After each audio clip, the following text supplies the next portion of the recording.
Pratite najnovije vesti televizije Metropolis.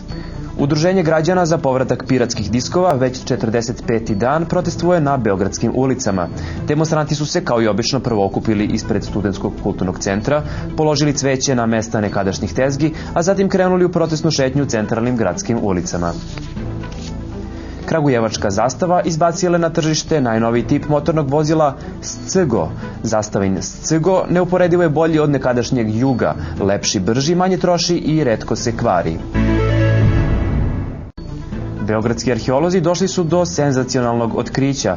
Grob Aleksandra Makedonskog najverovatnije se nalazi u dvorištu kuće u Milana Rakića 27.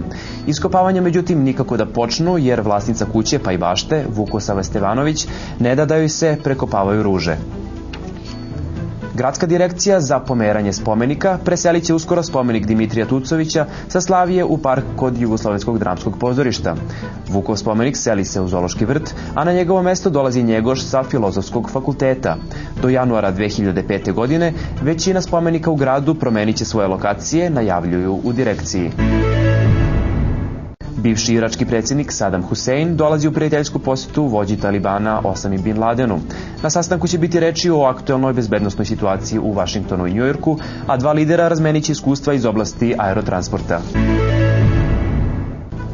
Predomislivši se negde između 14. i 11. sprata, alžirski samoubica Al-Usrah Se odlučio je da ipak ne padne.